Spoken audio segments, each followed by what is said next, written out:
प्रथम वर्ष के विद्यार्थियों का आज की कक्षा में स्वागत है। आज मैं आपको कौटिल्य के परराष्ट्र संबंधी विचारों में से गुप्तचर व्यवस्था के बारे में बताऊंगी। कौटिल्य ने दूतों की गतिविधियों तथा दूसरे राज्यों की नीतियों व कार्यों की निरंतर जानकारी रखने के लिए गुप्तचर व्यवस्था का उल्लेख किया है। गुप्तचरों के एक प्रकार। कौटिल्य ने गुप्तचरों की विभिन्न श्रेणियों की व्याख्या की है। पहला, एक स्थान पर स्थिर गुप्तचर, कापटिक। दूसरे के रहस्यों को जानने वाला, दबंग और विद्यार्थी की वेशभूषा में रहने वाला गुप्तचर। उदास्थित सन्यासी वेशधारी, अपने शिष्यों सहित कृषि, पशुपालन तथा व्यापार के नियत स्थानों में रहकर अपना कार्य करने वाला गुप्तचर। तीसरा, गृहपथिक, बुद्धिमान, पवित्र हृदय और गरीब किसान के वेश में रहने वाला गुप्तचर। चौथा, वैदेहिक, बुद्धिमान, पवित्र हृदय, गरीब व्यापारी के वेश में रहने वाला गुप्तचर। पांचवा, तापस, जीविका के लिए सिर मुंडाई या जटा धारण किए राजा का कार्य करने वाला गुप्तचर। दूसरे प्रकार का है भ्रमणशील गुप्तचर।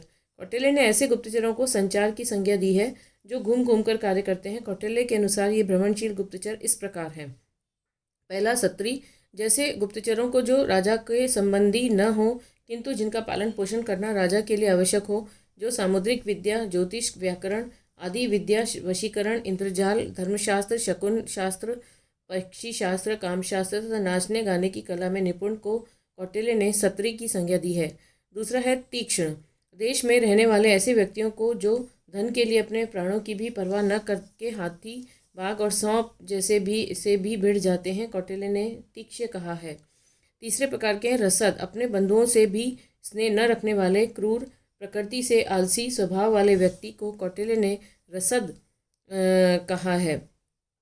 चौथे प्रकार के हैं परिव्राजिका, आजीविका की इच्छुक, दरिद्र, प्रौढ़, विधवा, दबंग, ब्राह्मणी, रनिवास में सम्मानित प्रधान अमात्यों के घर में प्रवेश पाने वाली, सन्यासिनी के वेश में गुप्तचर का काम करने वाली स्त्री को कौटिल्य ने परिव्राजिका का नाम दिया है। इसी प्रकार मुंडा तथा अर्थात मुंडित, बौद्ध भिक्षुणी और वृषली आदि नारी गुप्तचरों का भी कौटिल्य ने संचार गुप्तचर के अंतर्गत उल्लेख किया है। गुप्तचरों के इस प्रकार के वर्गों के अतिरिक्त कौटिल्य ने अन्य श्रेणियों का भी वर्णन किया है। उन्होंने कहा है कि राजा को शत्रु, मित्र, मध्यम आदि राजाओं के घरों तथा उनके मंत्री, पुरोहित आदि के घरों में काम करने वाले कुबड़े, बौने, नपुंसक, कारीगर, स्त्रियां, गूंगे तथा अन्य प्रकार के म्लेच्छ जाति के पुरुषों को गुप्तचर के रूप में नियुक्त करना चाहिए। कौटिल्य के अनुसार किलों में व्यापार करने वाले लोगों को किले की सीमा पर, सिद्ध तपस्वियों को राज्य के अंतर्गत अन्य स्थानों पर, कृषक तथा उदास्थित पुरुषों को ग्राम व नगरों में और राज्य की सीमा पर गुप्तचर के वेश में नियुक्त करना चाहिए। उनका मत है कि वनों में शत्रु की प्रत्येक गतिविधि का पता लगाने के लिए वानप्रस्थी और वनवासी लोगों को गुप्तचर नियुक्त किया जाना चाहिए।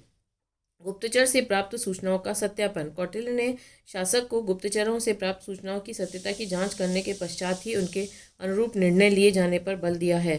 उनके अनुसार जब तीन गुण पुरुष जो एक दूसरे को न जानते हों एक ही प्रकार का प्रतिवेदन प्रस्तुत करें तभी उसे यथार्थ मानना चाहिए। उनका मत है कि बारंबार परस्पर विरोधी प्रतिवेदन देने पर गुप्तचरों को दंड दिया जाना चाहिए।